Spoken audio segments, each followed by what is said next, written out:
This is Shamron, and you're listening to Open Hearts, Hidden Truths. My guest joining me today has a very unique perspective on masculinity, monogamy, relationships, sex. Adam Darrow has written a memoir, Seek the Risk, that delves into his journey into non-monogamy at the age of 40 with a woman named Jane. They were together for over a decade. He writes, "Getting out of my comfort zone is the best way I've found to force myself to grow. So therefore, I have made a concerted effort in my life to get comfortable being uncomfortable."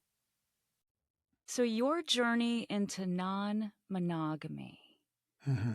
What's really interesting about your book is that even though there's a plethora of sex in your book, there's an escapade probably on just about every page. Give or take. Give or take, yeah. The irony is that I don't find your book to be about sex at all. I find it to be about your journey into growth, into self-discovery. How do you see it?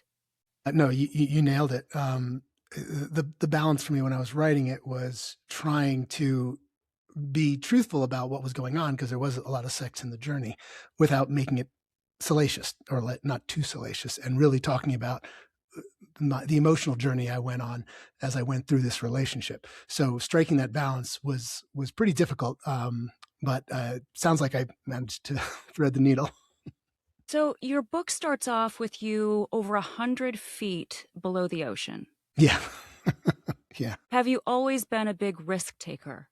I think so. I grew up in New York City in the late 80s and 90s, which was a pretty rough and tumble place. And I think that upbringing really kind of shaped for me the idea of not really adrenaline junkie, but just experience hunting, right? Going for different experiences that leave marks on me, be them emotional, physical, whatever. It's just, I liked things that were challenging. I liked things that were different. I tried to stay away from the mundane throughout my life. And there was plenty of opportunities to do that growing up in New York City. And then as I got older and left New York, went to college, and then went out into the world, that manifested itself in how I lived my life, was just going for these experiences to try and see what I felt or see what I did. I meet her when I'm 37. And there's 3 years of sort of a little, I don't know, do-si-doing around each other. A little tango? A little tangoing before we finally start regular connection. Was there something that was missing in your life emotionally right before you met Jane? Actually, there was. My best friend had been killed a little bit before that, and he was my roommate, someone who I'd been doing a lot of building projects with, construction, and after he died, it was a big vacuuming. We were living together for 3 years, and in the same building. And after he was gone, I had that was like it was one of the reckonings in my life, a real pivot point, when I realized how fragile life is, relationships are, and that relationships above all else is how I decided I was going to live my life, and make sure that the people that were in my life that I cared about, that I was going to invest a lot of energy in keeping those relationships close, because you never know when they're going to be gone. So was it your best friend's death then that sort of compelled you to push the envelope even more? No, I don't think so. I mean, he and I were competitors with each other at one point in the extreme sports world, and then just buddies, and went out and did crazy adventures with each other. His death didn't, no, it didn't really change that at all, I'd have to say. If anything, it toned it back slightly. But I think that's just a natural reaction when there's a tragedy, that, maybe you pull back on things a little bit and reconsider. I had, from the moment I met her, which was at a dinner party in my house, I was struck by this woman who checked every box of what I desired in a mate, in terms of intelligence, in terms of attitude, outgoingness, looks, brain, body, and heart, I call it, right? But she was an absolute wild woman, and she was significantly younger than I was, by about 13 years. So I was very much struck by her, but her intelligence and the way we connected on our conversations when we did cross paths, I just was drawn to her. And it took about 3 years of dancing around each other, a couple hookups before we started spending some significant time together one weekend. And really the intellectual connection became very apparent. And that's when we started hooking up with regularity, and it sort of went towards being a relationship. It wasn't like all of a sudden we just were in a relationship after 3 years. It just all of a sudden we realized, hey, we like spending time with each other, so let's spend more time with each other. Was part of the attraction that she was so impossible to tame? I don't think so. I've never been someone who has to go for the impossible in terms of a relationship or a mate. What the real attraction before I got so emotionally invested in her, the real attraction was this incredibly intelligent, gorgeous woman who was crazy sexually, had just this incredible reputation. And I was like, well, that looks like a lot of fun. She looks like a lot of fun. I like her. And that journey is something I think I'd like to go on. I wasn't even thinking relationship at that point. I was just thinking friend with benefits, I guess, for lack of a better term. Did you see this relationship as a risk in any way? Once it became apparent that that's where we were headed, was towards a relationship, it was big risk. I mean, she was very upfront with me about who she was in terms of she had been non-monogamous. She wasn't going to do monogamy. She was very clear. I have sex with lots of people. You know, I have sex with lots of people. She was very public about who she was. And if she was clear, look, if you're going to be in a relationship with me, this is who I am. You're going to have to deal with that. And that was a huge risk to me. I had a long conversation at one scene in the book on when I'm riding my bike through Brooklyn, and I'm basically going on a long thought experiment of like, is this risk worth it? What could I get out of this? What am I risking, and what am I gaining? Was that part of the appeal that, oh, this is wild, this is new, this is 100%. Yeah, absolutely. It was something new and different. It was something that scared me. And therefore things that scare me, I'm sort of drawn to because I want to know why they scare me. I can relate to that. I'm definitely drawn to risk, to an element of risk, of challenge. Yeah. I mean, I think in the book that right before I meet Jane, I talk about, wow, my life has gotten really comfortable. I was working on Wall Street. Everything was going great. But when things get too comfortable, I tend to like to burn the house down. So and you were a little Jane burned the house down. That's what I gather. Yeah. I mean, there's wild and then there's wild. What I do like is that from the very beginning, Jane was very upfront with her needs, with what she was about. She was crystal clear, and that was refreshing. As your relationship progressed and as the years went by, I found her level of self-absorption to be maddening. Yeah, I mean, absolutely. It's as we got deeper into the relationship, and the book covers the 10 years that we were together. I guess spoiler alert, we are no longer together, but yes, at first I was so overwhelmed with the relationship. I'd never done non-monogamy before, much less the kind of what she was. I mean, I called that extreme non-monogamy, what she wanted to practice. And initially I was so overwhelmed by it. I didn't even know what my needs were. I was just trying to understand the environment and try to exist in it and try to understand my own feelings in regards to that. And it wasn't until about halfway through the relationship, maybe about 6 years in, when I finally get very comfortable and we're having this relationship, and I'm sort of, I've for lack of a better term, acclimatized to the whole non-monogamy world, is when I started noticing, wait a second, I actually have some emotional needs that aren't being met by this person who is so self-absorbed. And that's when the cracks started to occur. And I always was very clear, if I'm going to say no to this relationship, I want to say no because it's not the relationship I want to be in, not because I'm scared to find out. So what about for the first 6 years, though? I mean, how did you handle that for the first 6 years? Well, the book is broken up into 3 acts, so 3, 3, and 3. And so the first 3 years was just getting to know Jane. She was finishing school, us moving in together. It was, and my first, she moved in, it was when I finally had the non-monogamy in my face. Up to that point, she was up at school. It was sort of like a don't ask, don't tell thing. So I didn't really fully understand the ramifications of what I had gotten myself into until we moved in together. And then And that was about 3 years in. And then those next 3 years was me just trying to understand what was going on. And I get broken down to the bottom before I start building myself back up to try to understand why I was having such a hard time with it. And it's also I think one of the things that I didn't do in the book was explain how wonderful all the other aspects of this relationship were. I mean, we went on trips together, we went surfing trips together, climbing trips together, theater, museums, art, music. We had an absolute blast together. There was just this one component that I was really struggling with. But I'm also someone who's really kind of likes struggles where I'm learning. Struggle just for the sake of struggle is useless. That's just if you're a masochist, right? I'm not a masochist. The struggle seemed very interesting to me because I felt that it was illuminating things about my psyche that I didn't even know existed because no one had ever scratched those buttons before.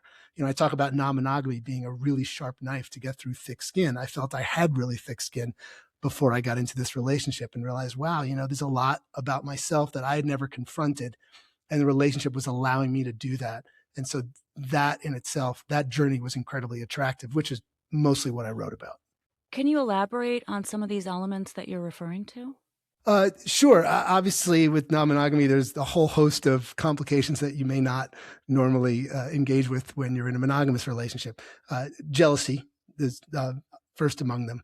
Understanding jealousy was interesting to me because all the data suggested that Jane was always with me. I was her boyfriend. She was my girlfriend. She was just having these, actually wife. By this point, we were a husband and wife.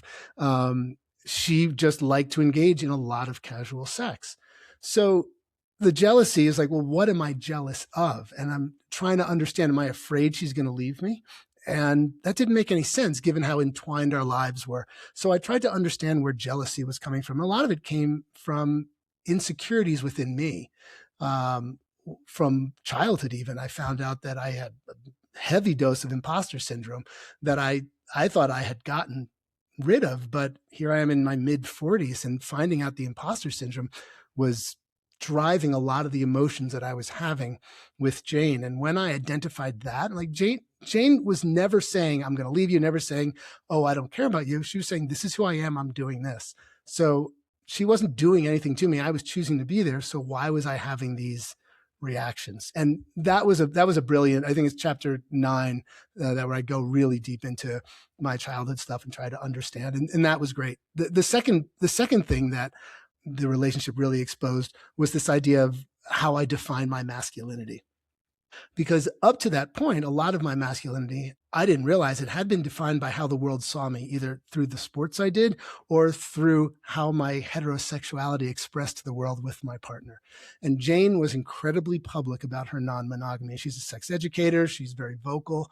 So when we started actually having a real relationship and then marriage, all my friends and family and even employees and such saw me with a woman who was out sleeping with other men and talking about it. So in their eyes, my masculinity sort of went to zero. And in my eyes, it did too, because I realized I was defining so much of my own self-worth and my own masculinity by second-party validation. And that whole process really exposed it. And I was forced to, if I wanted to think of myself certain ways, I had to find other markers to decide how I wanted to think about my masculinity, decide how I wanted to present to the world. And I didn't even realize how much I was relying on that second party validation until this whole experience with Jane. Do you think that's common for most men? I would say young men for sure. I don't know. I'd say that I don't even know if it's men, only men. I think a lot of us do it. We look at how the world sees us, and then we see ourselves that way, or how we think the world sees us. Do I think it's common among men? I guess I do. I don't think I'm that different than most people. So if it was happening to me, I would think, I would think it's happening to a lot of men. It's just when we decide to start being introspective and looking under the hood and deciding, what work are we going to do on ourselves to change that, if we want to change it. Maybe you wanted to explore that in a way that other people want to bury it. Yeah, that I will agree with. Yeah, I tend to, when I see the thread, I want to pull it. I want to, what's going on? Why do I feel that way? What's happening? What's really happening? It's very easy to point the finger outward. Oh, you made me feel this way. This did this to me. Instead of going, wait a second, why am I reacting this way? Why are my emotions reacting the way they are? And the book kind of goes back and forth between my extreme sports competition in my 20s and through this relationship.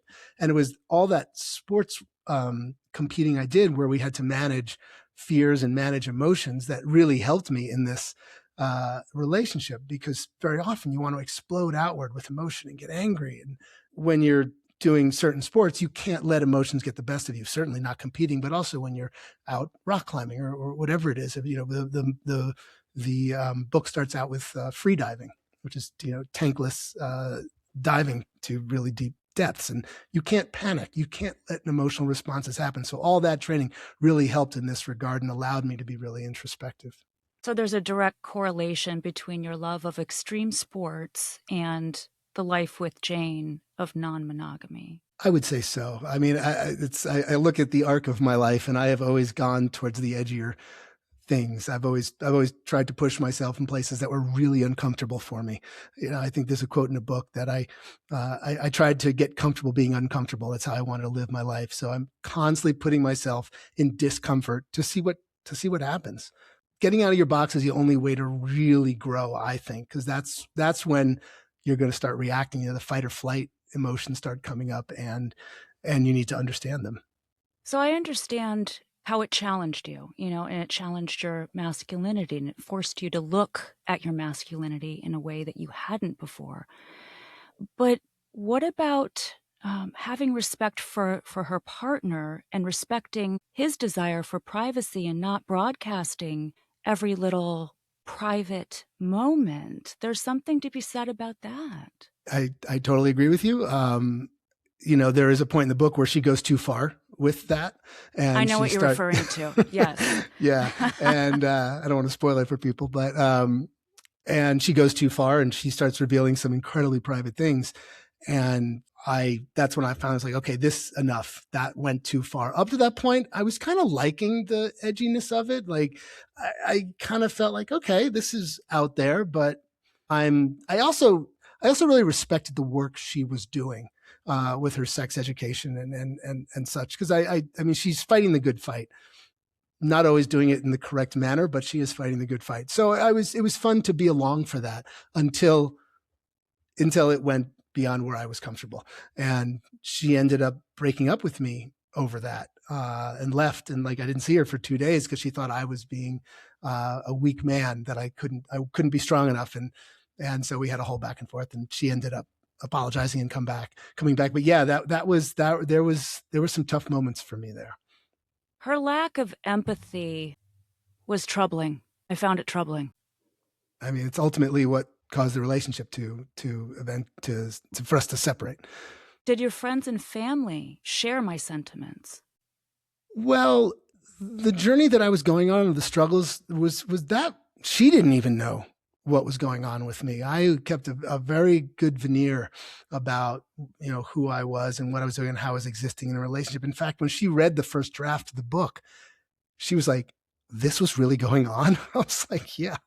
So no one really knew my struggles and that's actually how I wrote the book, because one of my friends was like, he was getting into non-monogamy, and he said, how did you do it? It was so smooth and easy the way you did it. And I was like, actually it wasn't. And I told him the whole thing. He's like, dude, you have to write that into a book. So people didn't, I mean, she's a tough sell in some ways, and people either love her or hate her kind of thing. So it depends on who they were, but most people were pretty supportive of the relationship because they didn't see the deep struggle that I was going through. Do you wish that you would have shared what you were going through with more people for support? Yeah, I don't know. I don't know, because I wasn't even, I mean, I think I wasn't in therapy. I probably should have been. I probably should have had a therapist at the time. But I'm someone who's always journaled my entire life, and that's how I work through a lot of stuff. That's how I always have. Being an only child, I didn't really have brothers and sisters to talk to. I made good friends, but yeah, I don't know. It is an interesting question. I don't know if I would have come through it in the way I did. I'm not saying better or worse, but I did so much introspection because I had to. I don't know if I had been continually confiding in friends about it, would that have helped or hurt? And I'm not suggesting that confiding in friends is a bad thing. I'm just saying that my friends, this idea, this relationship was so beyond their world. I don't know if they could have actually done anything more than just be there. I don't think they would have had anything to add. It was beyond my world too. Had never thought of seen anything like this either. Yeah, your emotional pain was very apparent throughout the pages, and it jumped off many, many times. And I found myself rooting for you, and I found myself rooting for you to leave her. We did. We left each other, really, to be fair. You used words like hopeless, worthless. I mean, this was really messing with your emotional state. Well, remember those words were the emotions that were coming up in me, and I was trying to understand them. And I really felt so many of those emotions were based in things that had happened to me long ago that had nothing to do with sex, relationships, or even Jane. So I wanted to make sure that I wasn't taking past trauma or past hurts or past whatever failings of my psyche and looking at Jane in this relationship saying, oh, that's to blame. Like, no, that's the catalyst that's bringing up these things for me. So I tried to make sure I separated that. Like I wasn't purely blaming her, but certainly some of her actions were inexcusable. I think you were blaming her because once again, you were choosing all of this. I mean, Totally. you were not being coerced. She was upfront from the get-go. Mm-hmm. I guess I was getting a little frustrated with you because you were choosing this emotional turmoil, Adam. Yes, but I also knew, I mean, as someone who's gone through emotional turmoil at various points in my life, I knew that this particular turmoil I was going through was going to make me a better person. I knew I was going to be a better version of myself. I was going to have so much of a better understanding of who I was. I really felt that. So it wasn't just pain for the sake of pain. It was pain because I thought it would illuminate a lot about myself. I'd become a better version of myself. And B, we had a lot of fun together. I mean, we had this crazy, wonderful sex life for 10 years, which was a lot of fun. I can't say it wasn't. I mean, you must have had a lot of fun. Otherwise, you wouldn't have stayed. Yeah, I mean, it must yeah, have been a good time. it was. I have no regrets on it at all. There's nothing I would say, wow, I wish that hadn't happened. There's no part of me that wishes that. It was an incredible experience. Learned so much, saw so much, traveled together. I mean, there was a lot of wonderful things, a lot of wonderful, all aspects of life. What would you have done differently? I would have had a little more respect for myself, and well, the problem was I didn't even understand my own emotions. You know, I go back and say, well, I would have shared more stuff with her, but I didn't even really understand what I was going through. So I wouldn't even know what to have shared. I just know I was struggling. I didn't understand why. And she had made it clear that all her past boyfriends and lovers they had tried to change her. They had gotten very angry with her. And she's like, I don't have any patience for this. This is who I am. You're choosing to be here. You handle your stuff. So she was very clear from the beginning that she was not going to be a supportive partner for the emotional bit. Now, in fairness to Jane, we're the best of friends now, and she has profusely apologized. She was like, "Oh my God, that was so challenging for you. I really apologize." She's apologizing. We're the best of friends. She was pretty young. She was 25 when we got together. It was a different time. So I wish I had shared more, but yeah, that's an interesting question. That's the only thing I question. Would I have done that differently? And if I had, would it have been better or worse? How did it affect your relationships moving forward? In your next relationship, how did you do things differently because of Jane? Well, certainly my self-confidence was dramatically improved. And I mean, I already had a good amount of self-confidence, but now it was coming from a different place.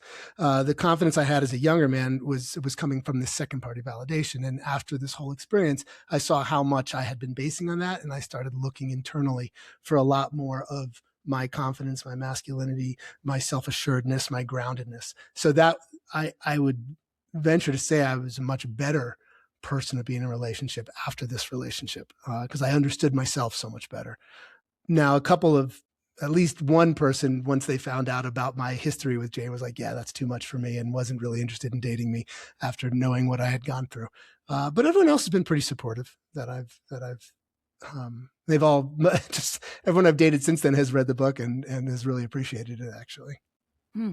That's interesting. I love Yeah. hearing how people react to things because we all have a different reaction.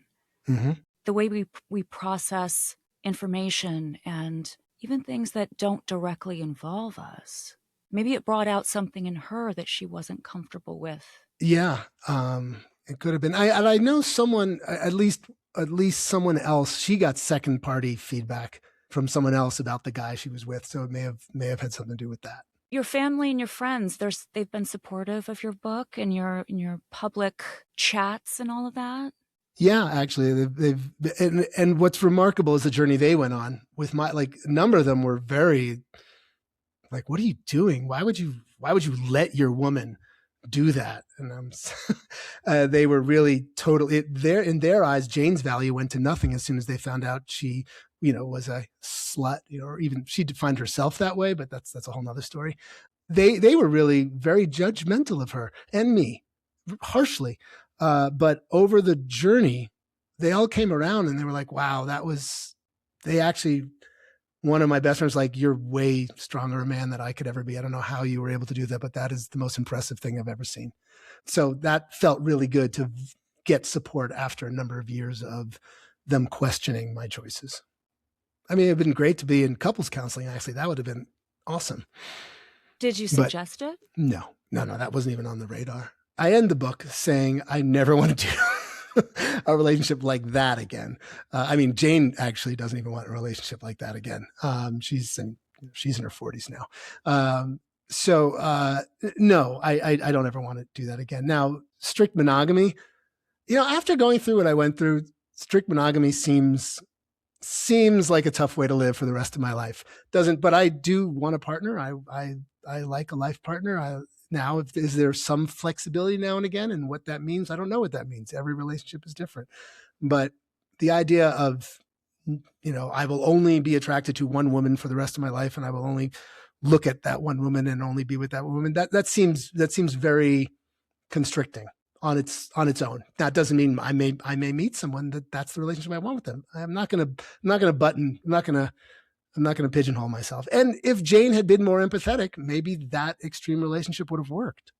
I try not to put too many limits on myself, but now I know what I like and what I don't like. And what I like is feeling very connected to my partner, and however that manifests itself, that's what I like. I like directing my attention at them, and I like them directing their attention at me. Not 24/7, no, but I want to feel like I'm a priority, and I like making them my priority. Yeah, I definitely got the sense that you were feeling emotionally empty towards the end of the book when someone else sort of entered the picture that Right. was letting you know, gee, I really miss that closeness. Yeah, I wasn't even aware that I was missing it until I met that other woman, and oh wow, someone who emotionally cares about me, empathetic, and it was like mainlining a drug. It was I couldn't believe how starved I was. I didn't realize it. Did you feel that you lost yourself in order to find yourself? Yeah, absolutely. Yeah, I lost myself into the whole world that I was brought into with her, and I wasn't sure. I mean, at the bottom, the book, I start out high, I come down, I get broken down, and then I build back up. And at that lowest point, I was lost. I didn't even know who I was anymore. Just because I was dealing with emotions I'd never dealt with before. I was feeling things I'd never felt before.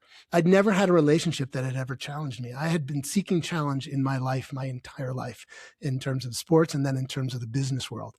And here was the first time I sought a challenge in a relationship. And I had no instruction manual. I had no mentor. I had no one I could talk to. Or at least I'm sure I could have found a therapist if I had thought of that, which I would absolutely do now. Now I'm in therapy. You are? Yeah, absolutely. Therapy's wonderful. Oh my God, it's the greatest thing ever. I think it just depends on the person, the situation, the therapist, all these different components. Absolutely. Who is Adam today? I helped someone else write a book that just came out. I'm working on another book right now. So writing is a big part of my life. I fell in love with writing when I wrote this book, Seek the Risk. So I decided I stopped working a regular job, stopped going to an office. Now but a lot of that has to do with I wanted to spend as much time with my parents. My dad recently died. My mom is about to. So I'm dedicating a lot of time to them. That's part of the reason. But also I worked my ass off for a long time, and now I'm sort of deciding to spend my my days doing more artistic pursuits. Although I still do engage a lot with the extreme sports with a lot of my friends that I made during that time, and that's how I have fun. But I've become a lot calmer. I've become a lot more grounded. I've become a lot more satisfied with simple things. The book ends with me going through with that cross country ski just through the woods for no other reason than just to be in nature, and that's something I never ever used to do. Just have that calm and that peaceful times with myself, just to exist, and dedicating or spending, making sure I dedicate time to stuff like that is a very different person now than I was the person in the book or even the person growing up. So I'm still the adventure seeker. I'm still an experience hunter. I still like living with a little edge in my life. Where can I purchase your book? Well, you can find me at seektherisk.net is the book's website. And if any listeners want to reach out to me, you can reach me at adam@seektherisk.net. And it's available in all formats. And if you listen to the audiobook, you get to hear Jane and me read our parts. Growth often occurs when we challenge ourselves, when we get out of our comfort zone. A turning point that forces us to evolve and reevaluate. What are you feeling? Talk to me.